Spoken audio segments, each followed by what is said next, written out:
மெய்ப்பனின் சத்தம். இன்றைக்கு நாம் தியானம் செய்கிற காரியம் பிரபலமா பிரபல்யமா என்ற தலைப்பின் கீழே இன்றைக்கு கர்த்தருடைய வார்த்தையை நாம் தியானம் செய்வோமாக. இன்றைய காலகட்டத்தில் சுவிசேஷ பிரபல்யத்தை காட்டிலும் ஊழியர்கள் பிரபலமாக இருக்கின்றனர். கிறிஸ்துவை தெரிந்து வைத்திருப்பதை காட்டிலும் ஊழியர்களை விசுவாசிகள் புறஜாதிகளும் தெரிந்து வைத்திருக்கிறார்கள். வலைத்தளங்களில் மில்லியன்ஸ் ஃபாலோவர்ஸ், லட்சத்தில் வருமானம், சுவிசேஷம் பிரபலமடைந்ததை காட்டிலும் இந்த சூப்பர் மேன்கள் பிரபலம் அதிகம்.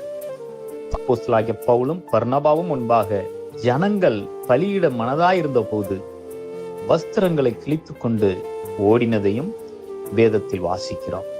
ஆகையால் இப்பொழுது உள்ள ஊழியர்களும் ஊழியமும் கிறிஸ்துவின் வளர்ச்சியாக அல்லது வீழ்ச்சியாக இருக்கிறதா என்பதை நாம் நிதானிக்க கடவோம்.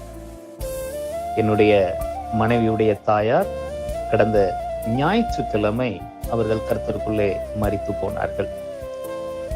நேற்று அவர்களுடைய அடக்க ஆராதனை மும்பையிலே நடந்தது.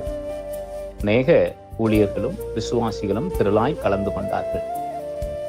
நான் அங்கே சென்று ஒரே ஒரு காரியத்தை நான் ஜெபிக்கும் போது சொன்னேன்.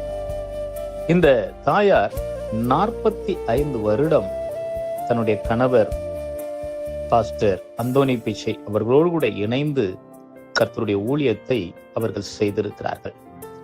மும்பையிலே VRPP என்று சொல்லப்படுகிற ஒரு ஸ்தாபனம் இருந்தது.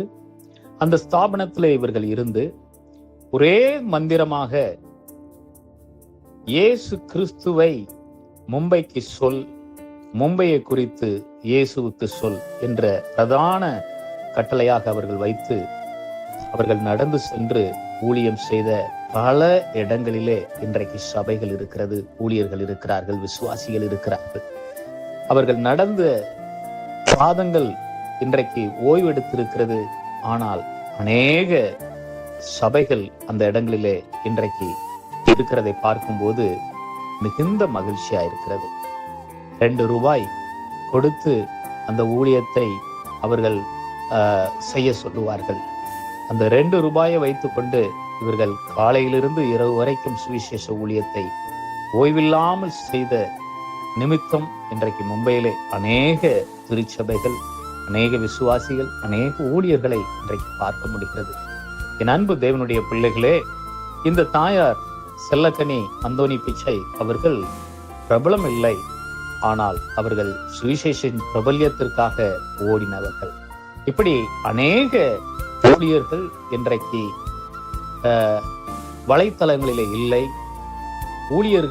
இந்த ஊழியர்களை நம்முடைய மக்களுக்கு தெரியாது, ஆனால் கர்த்தர் அவர்களை கனப்படுத்துகிறார். நாமும் கூட வேதத்தில் சொல்லப்பட்டது பிரகாரமாய், பகவான் 3:30 சொல்லப்பட்ட பிரகாரமாய் அவர் பெருகவும் நான் சிறுகவும் வேண்டும் என்ற வார்த்தையின் பிரகாரமாய் சுவிசேஷ பிரபல்யம் இந்த தேசத்திலே உண்டாக வேண்டும், நாம் பிரபலமாக வேண்டும் என்கிற நோக்கத்தோடு ஊழியத்தை செய்யாமல் கர்த்தருக்காக நாம் வாழ்வோமாக. ஜெபிப்போமா? நல்ல ஆண்டவரே, நல்ல வார்த்தை எங்களுக்கு தந்ததுக்காக நன்றி. நாங்கள் உமக்காக உம்முடைய வார்த்தையை நாங்கள் இந்த தேசத்துக்கு சொல்லி இந்த ஜனங்களை உம்மண்டையிலே நாங்கள் திருப்ப கர்த்தர் எங்களுக்கு கிருபை தாரும். யோவான் 3:30 அவர் நீர் பெருகணும், நாங்கள் சிறுகணும், உம்முடைய நாமம் மகிமைப்படணும், உம்முடைய ராஜ்யம் வரணும் அப்பா.